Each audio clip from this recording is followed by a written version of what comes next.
Don Alberto ya había dejado de ser el pobre vendedor de recortes que había conocido en los 70. Al comerciante de proyectos frustrados que debía hasta la camisa, la fortuna de sus parientes le había sonreído. Con los años y con los dólares que le empezaron a caer a Colombia del cielo, el trabajo de testaferro empezó a ser uno de los mejores pagos. Aquel fue el empleo que lo llenó de haciendas, casas, locales comerciales, carros, avionetas y yates a manos llenas, aunque nada de esto fuera de él. El testaferrato a don Alberto también le permitiría dedicarse hasta el fin de sus días al pasatiempo que tanto disfrutaba y que terminó convirtiéndose en su actividad principal, los caballos de paso fino.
La primera temporada de la serie Matarife arrasó con todo.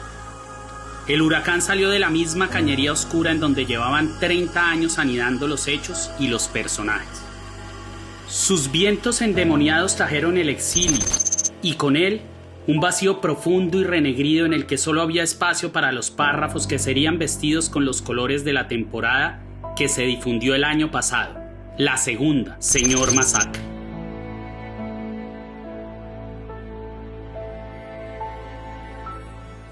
El hecho de continuar desde tan lejos, con el alma caminando en Colombia, fue lo que me llevó a seguir escribiendo. La tercera temporada era el feto que empezó a chapalear en mi cabeza, a medida que gateaba por mi vida exiliado. Allí estaba parqueado en el 2021, 9 meses después de haber llegado a Francia, el 28 de abril, ya con las escenas de la segunda temporada pintadas en digital y en proceso de postproducción de los episodios finales, cuando frente a mis ojos estalló en la pantalla una granada de imágenes emotivas. La indignación terminó indigestando la conciencia juvenil. Hacía un par de semanas se había radicado un proyecto de ley que, en plena pandemia, consagraba una reforma tributaria criminal, mientras millones de familias pasaban hambre por los rezagos del confinamiento al que nos llevó el COVID-19, aquella gripe asesina que estaba arrasando con un pedazo de la población mundial. Alberto Carrasquilla, quien repetía ministerio en el mandato de Iván Duque, después de haber sido Tomás de los chulos negros del gabinete durante el gobierno del Matarife, en el documento legislativo que debían aprobar los senadores y que llevaba su firma, les decía a los trabajadores que debían empezar a pagar impuestos por el agua, la luz, la gasolina, el gas y hasta por lo poco que en su penuria les llegaba a la mesa. Este atracador de Prada y Rolex enchapado durante la presidencia de Uribe se hizo millonario con su cargo. Creó en Panamá, paraíso fiscal de narcos, corruptos y evasores, la empresa Configura S.A., que comisionaba por las transacciones que endeudaron a los municipios en cumplimiento de la ley de bonos de agua, llamados también bonos Carrasquilla, ley que él mismo redactó y gestionó. Ahora, en el gobierno de Duque, ese mismo ratero del erario pretendía que los pobres le pagaran de donde no tenían a los grandes comerciantes, a los hacendados, a los banqueros, la gasolina de sus Mercedes, el alimento de sus caballos pura sangre y el parqueadero de sus yates descomunales. Pero además, el proyecto no concretaba mecanismos de control para la evasión de los más ricos. Es decir, Uribe, Duque y Carrasquilla pretendían no solo que el pueblo le pagara sus excesos a esa élite caníbal que llevaba décadas devorando el país, sino esos Calígulas de escritorio alumbraron un semáforo en verde para que nos siguieran robando. Es que los niños que mueren de desnutrición en La Guajira mueren por ausencia de agua potable. Y es que la ausencia de agua potable en La Guajira tiene un nombre: planes departamentales de agua que financiarizaron el derecho al agua en La Guajira y que priorizaron el uso del agua en el Cerrejón, y bonos Carrasquilla. Entre los planes departamentales de agua y los bonos Carrasquilla, léase, entre el intento de una política pública de financiarizar el derecho al agua potable, de establecer un mecanismo de especulación financiera sobre el agua potable en virtud de títulos, el hueco lo pagan miles de niños que se han muerto por ausencia del agua potable y contribuyentes que hoy tendrán que pagar ese billón de pesos a partir de una reforma tributaria que adivinen quién es el que tiene que proponer: el ministro de Hacienda, que causó el problema. La oficina del ministro de Hacienda, Alberto Carrasquilla, quien tenía a su cargo manejar las finanzas del Estado, de acuerdo con el informe del Instituto Anticorrupción, parecía la guarida de una banda criminal en la que eran bien recibidos narcos, asesinos, paramilitares y decenas de aceitatuercas del Matarife condenados por parapolítica.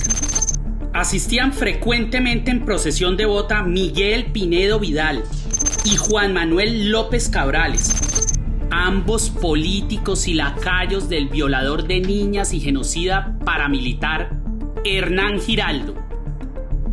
López Cabrales fue lugarteniente político de Salvatore Mancuso, alcahuete de cruentas masacres y suscriptor del Pacto de Ralito, esa constitución paralela del Magdalena, Córdoba y el Cesar, reino que el Matarife le entregó al paramilitar Jorge 40, quien sigue gobernando a través de sus esbirros uribistas Sergio Arraujo, José Félix Laforí, María Fernanda Cabal. Con este pacto rubricado en sangre, que entre muchos otros también firmó el íntimo amigo de Carrasquilla, los políticos costeños le vendieron el alma al paramilitarismo. A este criminal, el ministro, fraternalmente y con cariño dulzarrón, le llamaba mi compadre Juancho. Quienes se fueron en sentencia anticipada están gozando de todos sus derechos, siguen eligiendo y siguen mandando con la plata que le robaron al erario público, y ellos lo saben.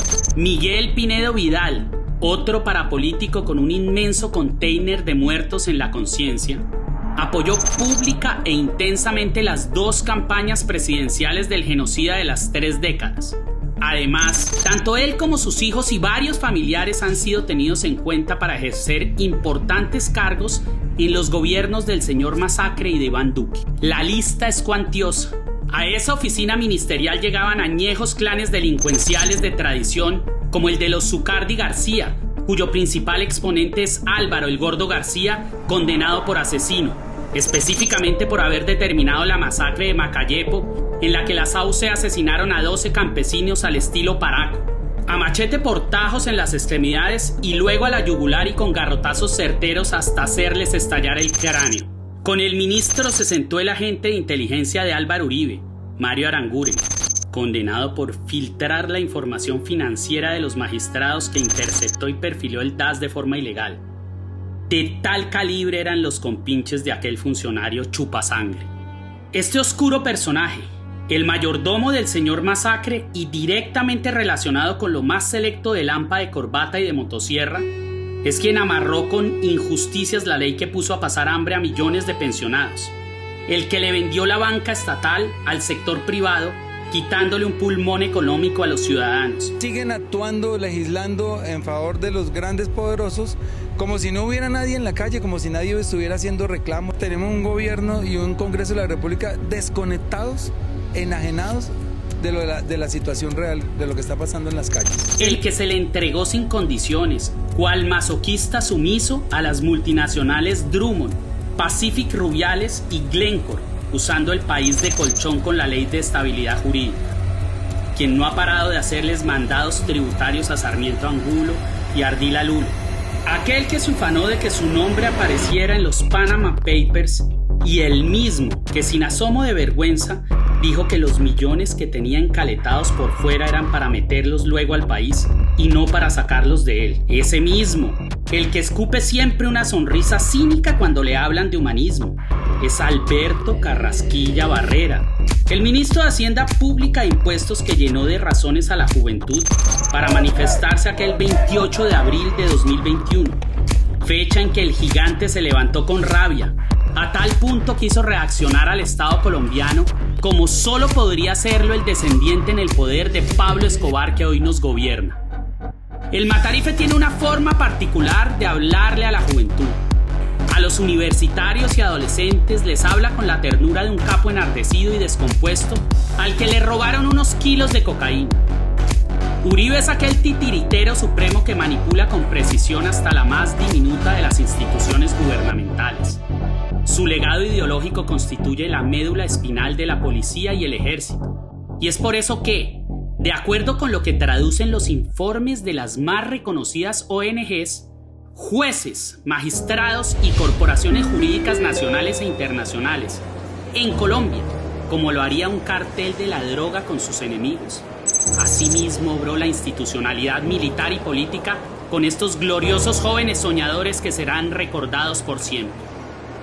Continúo caminando sobre los pasos del monstruo a medida que desanudo el final de esta historia. No habrá otra más. Hasta aquí llega la serie Matarife. Este es el último cachorro de la manada. Pero es a la vez el inicio. Y en este punto debo hablarles del origen.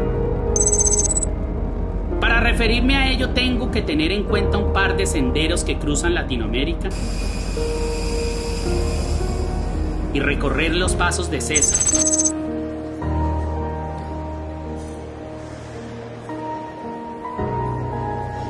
César Andrade, el director de la primera temporada, el genio que me entregó los hilos rojos.